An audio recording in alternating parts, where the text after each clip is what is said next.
Bonjour Diane, je voulais savoir comment était la balle de ton adversaire aujourd'hui, quelle était sa consistance, parce que on avait l'impression que tu avais du mal à rentrer dedans justement. Très dur à jouer.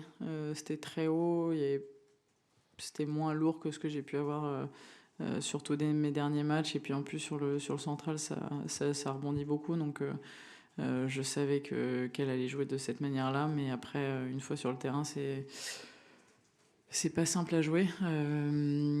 Et je pense que j'ai juste tout simplement pas réussi à trouver les solutions aujourd'hui contre elle et avec la manière de jouer qu'elle avait. Donc après, elle a été très solide.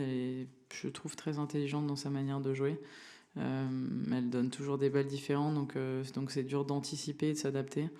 Et j'ai juste pas été assez bonne aujourd'hui.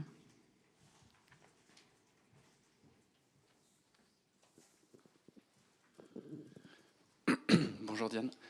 Euh, Qu'est-ce qui s'est passé sur le coup droit aujourd'hui pour que tu aies autant de fautes directes? Est-ce que tu voulais terminer les points plus vite? Et ma deuxième question, du coup, est-ce que tu étais touché physiquement? Est-ce qu'il y avait un problème physique?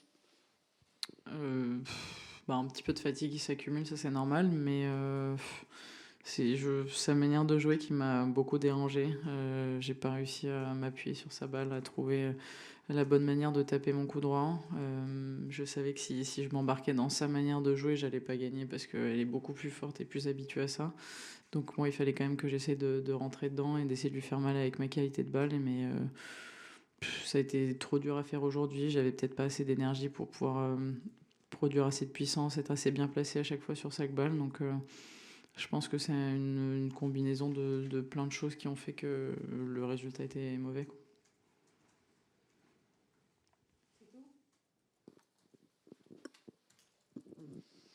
Qu'est-ce que tu retiens quand même de ton parcours cette année pour ton premier huitième de finale ici?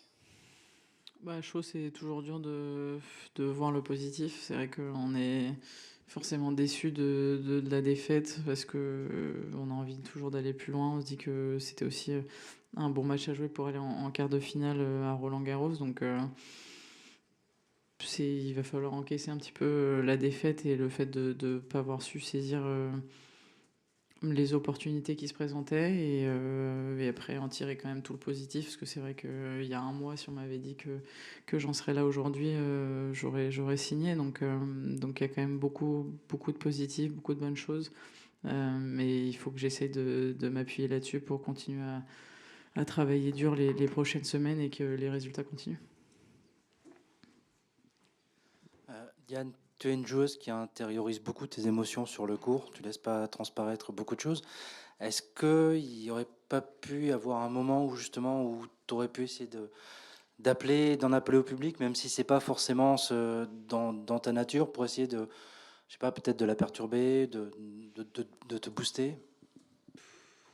Je sentais que tennistiquement j'étais pas au mieux, donc j'aime pas trop faire ce genre de choses quand je sens que j'ai pas toutes les clés en main pour pouvoir ensuite suivre dans le bon sens.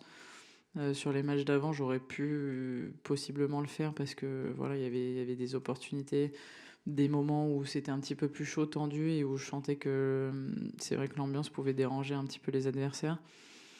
Là aujourd'hui, je sens que la fille, elle a pas été très inquiétée dans le match. J'ai l'impression, elle a été assez sereine, elle savait comment jouer.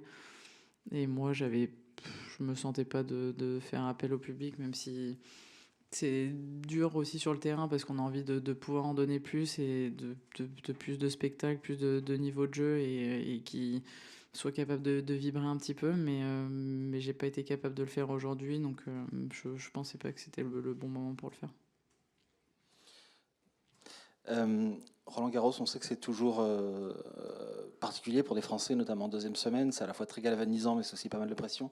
Est-ce que sur le plan de la gestion de la pression, sur le plan émotionnel, il y a des choses dont tu te dis que la prochaine fois, tu n'en seras pas victime? Ou est-ce que vraiment aujourd'hui c'était uniquement tennistique? Voilà, selon toi.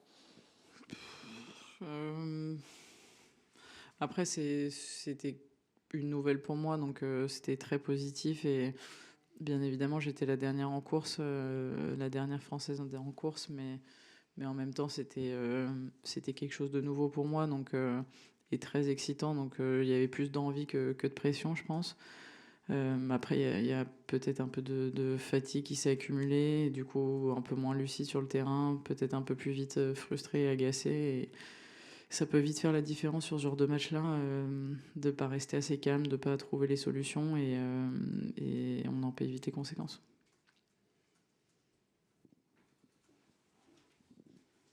Tu disais il y a 5 minutes que si on t'avait dit il y a un mois que tu en serais là aujourd'hui, tu serais très contente. Quelle perspective te donne sur la suite de la saison? Comment tu vois les prochaines semaines et les prochains mois? Et est-ce que tu peux formuler ça en termes d'objectifs précis? Déjà me reposer un petit peu. Je pense que ça va faire du bien à ma tête et à mon corps aussi, et pour pouvoir mieux repartir derrière, rebosser. Il y a la saison sur gazon qui arrive, donc c'est plutôt une surface que j'aime bien et où j'ai aussi envie de performer. L'année dernière, j'étais au 3e tour de Wim, donc j'espère pouvoir, pareil, atteindre la deuxième semaine là-bas, et même plus si c'est possible. Après, ça me permet aussi de remonter au classement, donc de pouvoir jouer des tournois plus intéressants, de rentrer directement dans des tableaux. Donc après, il y a plein de choses qui vont suivre, mais ça va peut-être me faciliter un petit peu les prochaines semaines en termes de programmation et de joueuses que je vais pouvoir jouer, d'être directement confronté aux meilleurs. Et en tout cas, j'espère que ça va continuer à me faire progresser.